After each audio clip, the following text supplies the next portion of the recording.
मेवात के नल्हेश्वर मंदिर पहुंचे मानव कल्याण महायज्ञ यात्रा। आपको बता दें कि पीठाधीश्वर चक्रवर्ती यज्ञ सम्राट सनातन धर्म प्रचारक श्री श्री 1008 श्री हरिओम जी महाराज 1008 कुंडियाँ शिव शक्ति जन कल्याण महायज्ञ के निर्मित प्रदेश भर में सनातन जागृति यात्रा कर रहे हैं। शनिवार को यात्रा पांडवकालीन नलेश्वर मंदिर पहुंची, जहां यात्रा का नुहू व आसपास के इलाके के लोगों ने भव्य स्वागत किया। यात्रा के नलेश्वर मंदिर पहुंचने पर श्री श्री 1008 श्री हरिओम जी महाराज ने पूजा अर्चना के बाद जलाभिषेक किया और पत्रकारों से बातचीत की। पत्रकारों से बातचीत के दौरान हरिओम जी महाराज ने बताया कि यात्रा 9 दिसंबर को कुरुक्षेत्र से शुरुआत हुई थी और आगामी 9 मार्च को कुरुक्षेत्र में जाकर ही समाप्त होगी।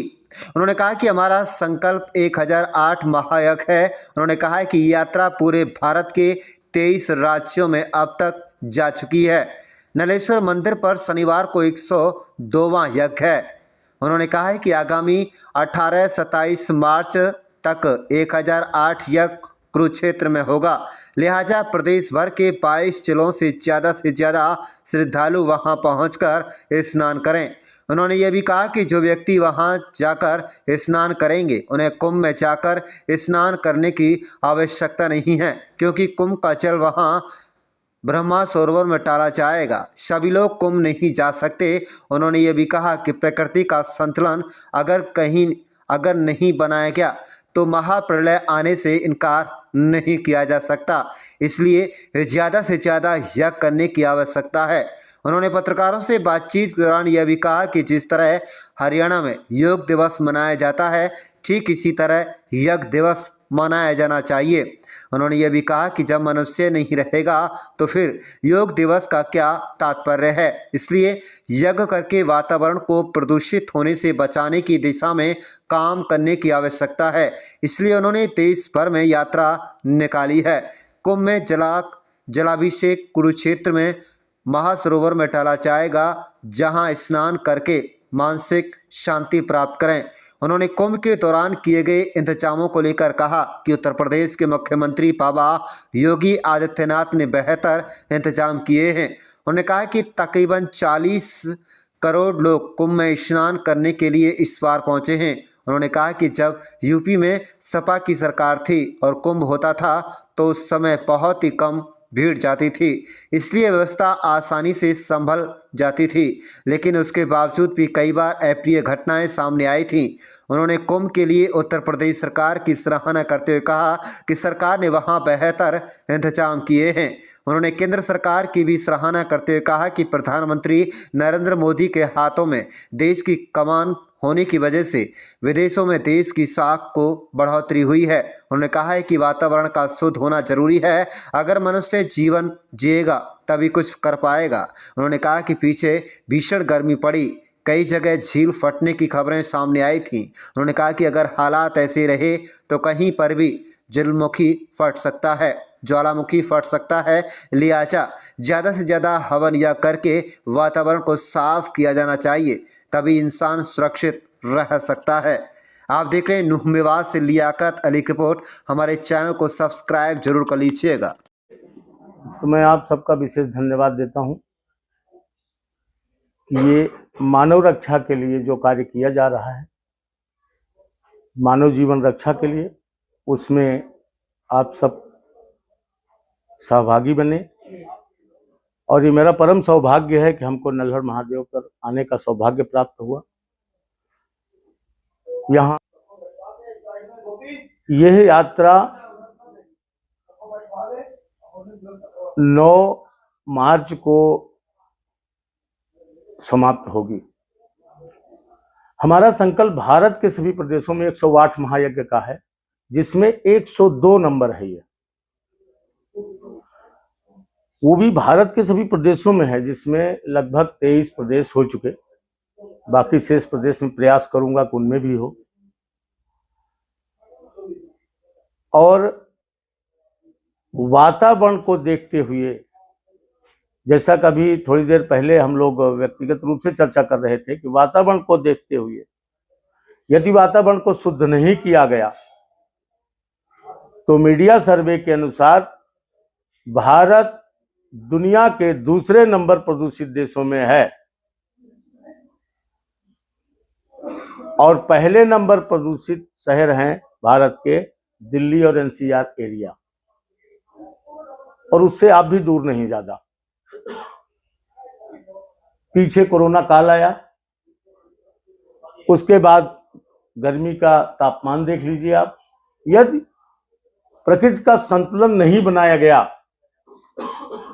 तो प्रलय सुनिश्चित है, अकाल महामारी सुनिश्चित है, वो आएगी।